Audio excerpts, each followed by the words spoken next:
नमस्कार, आप देख रहे हैं एलबीटीआई न्यूज 9। आपके साथ मैं हूं तुषार शर्मा। दोस्तों, कोरोना वायरस के बढ़ते संक्रमण के इस दौर में पूरी दुनिया में लोग परेशान हैं। कोरोना वायरस नाम की इस महामारी को सामने आए 1 साल का वक्त बीत चुका है और लोग अनिश्चित या अनजाने भविष्य को लेकर ज्यादा परेशानी महसूस कर रहे हैं। इस माहौल में लोगों के भीतर डर, चिंता और तनाव बहुत ज्यादा देखने को मिल रहा है। आपको बता दें कि कोरोना वायरस के इस दौर में लोग मानसिक रूप से ज्यादा परेशान हुए हैं। मेंटल हेल्थ का ध्यान रखना इतना ज्यादा जरूरी हो गया है किसी भी व्यक्ति के लिए, क्योंकि यह इंसानों के सोचने, महसूस करने और काम करने की ताकत को प्रभावित करता है। इसके साथ ही इस दौर में उन लोगों को अधिक परेशानी का सामना करना पड़ रहा है जो पहले से ही मानसिक रूप से बीमार हैं। तो आज हम तमाम ऐसी बातें जानेंगे कि कैसे मानसिक संतुलन को अच्छा रखा जा सकता है। तो इन्हीं तमाम बातों के साथ हमारे साथ मौजूद हैं निशा भारद्वाज जी। आपको बता दें, साइकोथेरेपिस्ट एंड स्पीच थेरेपिस्ट हैं। मैम, आपका बहुत बहुत स्वागत है हमारे शो में। नमस्कार तुषार जी। नमस्कार मैम। तो मैम, सवाल की शुरुआत करते हुए मैम, पहला सवाल है मेरा, क्यों कोरोना वायरस हमारे मानसिक स्वास्थ्य को प्रभावित कर रहा है? जिस तरह से हम देख रहे हैं लोगों के भीतर डर, चिंता और अनजाने भविष्य को लेकर इतनी चिंता नजर आ रही है, तो क्यों मानसिक स्वास्थ्य को प्रभावित कर रहा है कोरोना वायरस? तुषार जी, ये हमारे साल पूरा जो एक 2020 गया है वो कोरोना के साथ ही बीता है। और हमारी सरकार ने भी कोरोना को एक महामारी घोषित कर दिया है। जब आपके सामने छोटी सी बीमारी बड़ा रूप ले लेती है, बीमारी का बड़ा रूप लेना ही हमारे लिए एक मानसिक तौर से उसे एक्सेप्ट करना ही एक बहुत बड़ा चैलेंज है। पहले ही हमारे यहाँ भारत में बहुत सारी ऐसी व्यवस्थाएं हैं जो डगमगाई हुई हैं। उसमें से हमारी आपकी चिकित्सा जो हमारी है वो बहुत डगमगाई हुई है पहले से ही। और उसके साथ ऐसी महामारी का आना और लोगों के फाइनेंशियल स्टेटस पर उसको अटैक करना, आपके 1 साल तक उसको किस तरीके से हम उसके साथ जूझे हैं, जिनके घरों में ये बीमारियां आ गई, बीमारी आई है और वो अपने पेशेंट्स को लेके किस तरीके से लोगों डॉक्टरों के पास घूमे हैं, हॉस्पिटल में चक्कर काटे हैं। जो लोगों का फाइनेंशियल स्टेटस बिल्कुल ऊपर से नीचे आ चुका है, ग्राफ बिल्कुल ही एक सबसे बड़ा मेंटल स्टेटस है हमारा कि इस हमें अपनी आगे के जीवन की चिंता में डूब रहे हैं कि हम आगे कैसे इसको करेंगे। अब ठीक हो रहा है, लेकिन अब आगे जिंदगी रहन बसन कैसे होगी, यही एक बहुत चिंता का विषय बनता जा रहा है। बिल्कुल मैम, बिल्कुल सही बात कह रही हैं आप। तो मैम, किस तरह से आप बता रही हैं कि चिंता का विषय बनता जा रहा है महामारी जो है, तो मैम यहाँ पे एक सवाल है मेरा कि किस तरह से हम अपने मानसिक स्वास्थ्य को प्रबंधित करने के लिए हम कदम उठा सकते हैं? तुषार जी, इसमें हम सबसे बड़ा प्रबंधन हम लोग कर सकते हैं कि हम लोग योगा ट्रीटमेंट लें। जो हमारे साइकोलॉजिस्ट जो है, मेरे कुलीग हैं, जो मेरे दोस्त हैं, वो अपने पेशेंट्स को जो इस तरीके के डिप्रेशन से जूझ रहे हैं, वो उनको योगा थेरेपी, और सबसे बड़ा इसमें रोल प्ले कर रही है इस time music therapy, dance therapy, जो इस तरीके के छोटे छोटे आप स्टेप्स अपने घर पर ही कर सकते हैं। आपको कहीं जाने की जरूरत नहीं है, कहीं भी जाने की जरूरत नहीं है। सुबह उठिए, एक मैं नहीं कह रही है आपको कि आप बहुत जल्दी से उठें, लेकिन जिस समय भी आप उठते हैं फ्रेश होने के बाद आप थोड़ी देर 10-5 मिनट अपना योगा के लिए आप डेली रूटीन बनाइए। क्योंकि आपको भी पता है कि इस टाइम ऑक्सीजन की कमी की वजह से बहुत ज्यादा दिक्कतें आ रही हैं। कोरोना में अब नया रूप ले लिया कि वो ऑक्सीजन की कमी कर देता है शरीर में। ऑक्सीजन की कमी होना ही एक बहुत बड़ी प्रॉब्लम है। हम आम तौर में भी अगर हम पहाड़ों पर जाते हैं और हमें लगता है कि हमें ऑक्सीजन सिलेंडर साथ में लेके जाना होता है वहां पर, तो उसी तरीके से अब यहाँ एक कहते हैं ना, पहाड़ों पर नहीं है हम, लेकिन वही वाली वो बीमारी इस तरीके की हो गई है ये कि हमें ऑक्सीजन मास्क घर पे, ऑक्सीजन सिलेंडर लोग स्टोर कर रहे हैं, रख रहे हैं अपने घरों में। तो जो लोग ठीक हैं, अभी तक बिल्कुल सही हैं, स्वस्थ हैं, उनसे मेरी एक प्रार्थना है, एक रिक्वेस्ट है कि आप कीजिए। सुबह उठने के बाद बहुत ज्यादा ना करें तो अनुलोम विलोम कीजिए, एक लंबी गहरी सांस लीजिए और उसको 10-15 मिनट अपना योगा कीजिए, और जरूर कीजिए, खुद भी कीजिए और बच्चों को भी करवाइए, बहुत जरूरी है। और पर्यावरण में पेड़ लगाइए, पेड़ बहुत जरूरी है हमारे लिए। बिल्कुल बिल्कुल सही बात कह रही हैं आप। बिल्कुल बिल्कुल।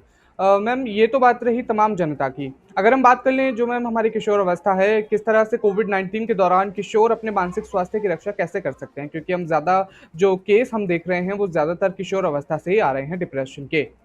तो इसमें आप क्या विचार डालना चाहेंगी?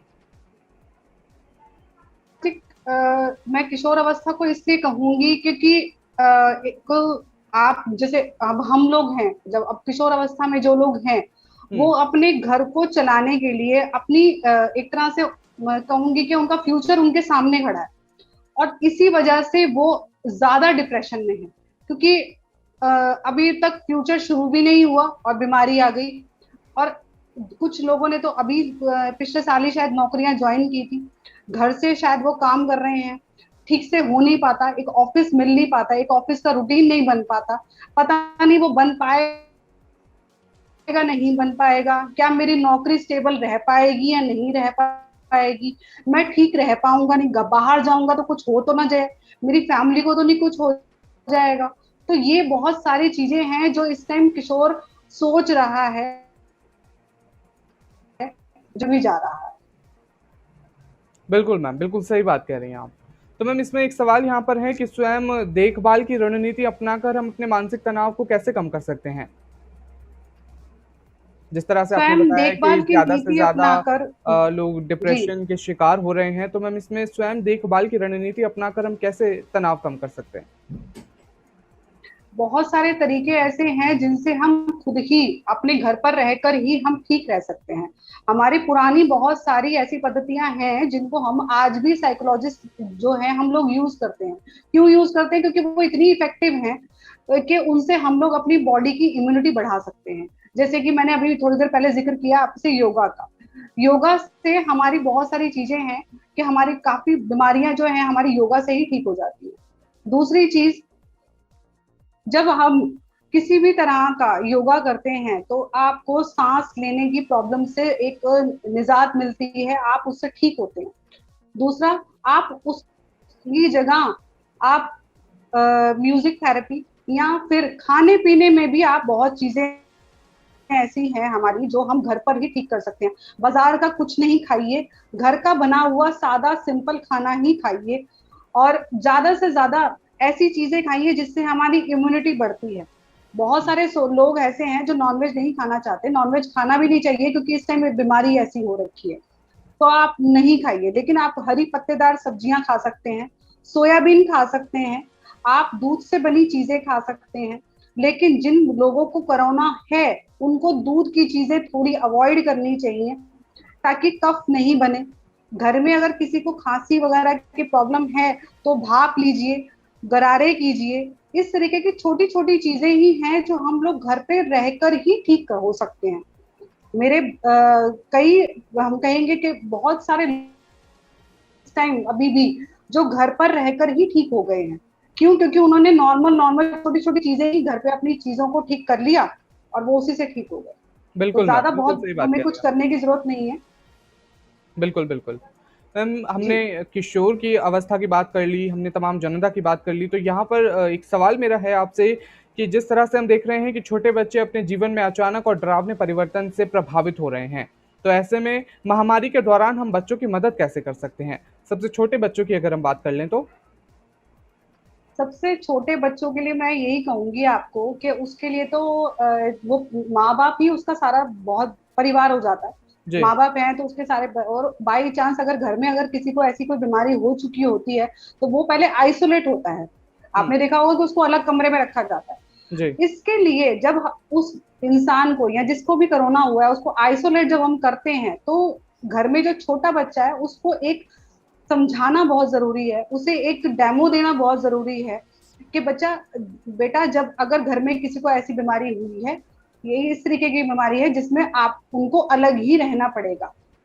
अगर आप उनको रोज डेली समझाएंगे और प्यार से बिल्कुल समझाएंगे जितना हो सके, इस टाइम मैं मानती हूँ कि घर में अगर किसी का कोरोना हो जाए तो वो इतने फ्रस्ट्रेटेड हो जाते हैं कि सारा गुस्सा आपका बच्चों पे ही निकलता है। प्लीज बिल्कुल, प्लीज प्लीज बच्चों पे गुस्सा मत निकालिए।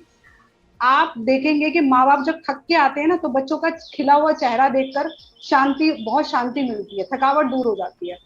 तो इसी तरीके से अगर घर में कोई बीमार है तो उसको, वो आइसोलेट है ठीक है, लेकिन बच्चे को समझाएं और साथ में उसके साथ जितनी हो सके फन एक्टिविटीज कीजिए, उसके साथ थोड़ा सा 5-10 मिनट अपना स्पेंड कीजिए, उससे समझाइए कि ये क्या प्रॉब्लम आई है हमारे घर में और ये कुछ नहीं होता, ये ठीक हो जाएगी।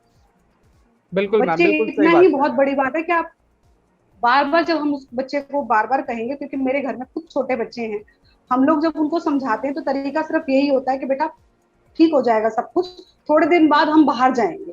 तो आप रोज उनके साथ जब टाइम स्पेंड करेंगे, एक टाइम स्पेंड करना बच्चे को, एक आपका समय बहुत जरूरी है बच्चों के साथ बिताना, वो भी खुशी के पल। आप उनके साथ टीवी देखिए, उनके साथ बैठकर खाना खाइए, उनको अपने हाथ से खाना खिलाइए। तो मैं तो सब बस सबको यही कहना चाहूंगी कि प्लीज अपने बच्चों को कुछ मत कहिए इस टाइम। ये टाइम ऐसा है कि आप कुछ भी अगर बच्चों को कहेंगे वो ज्यादा फ्रस्ट्रेट हो जाएंगे। बिल्कुल मैम, बिल्कुल सही बात कर रही हैं आप। मैम अंतिम सवाल के साथ मैं यहाँ पर खत्म करना चाहूंगा। मैम आप हमारी तमाम जनता को क्या परामर्श देना चाहेंगी इस महामारी के मद्देनजर रखते हुए?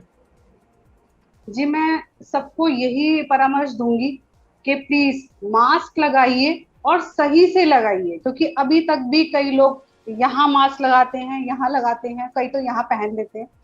तो प्लीज अपना मास्क जो है वो ठीक से पहनिए, पूरा नाक तक पहनिए, हाथों को सैनिटाइज कीजिए, अपने बच्चों को बाहर मत निकालिए अभी, क्योंकि बच्चों में भी होना शुरू हो गया है।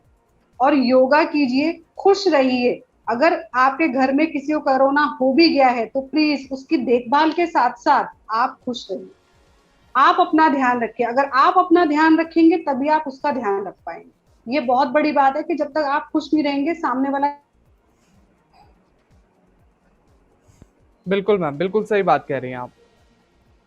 तो तमाम बातें हमने निशा जी से जानी कि हम इस महामारी के मद्देनजर रखते हुए अपने आप को, मानसिक संतुलन को अच्छा कैसे रख सकते हैं। तो दोस्तों आज के लिए बस इतना ही। आपसे गुजारिश है कि आप इस वीडियो को जल्द से शेयर कीजिए ताकि ये सूचना ज्यादा से ज्यादा लोगों तक पहुंचे। तब तक के लिए हमारे साथ बने रहिए LBTI न्यूज़ 9 में। और मैम आपका भी बहुत बहुत धन्यवाद, इतना कीमती वक्त आपने हमें दिया। धन्यवाद मैम। धन्यवाद, धन्यवाद।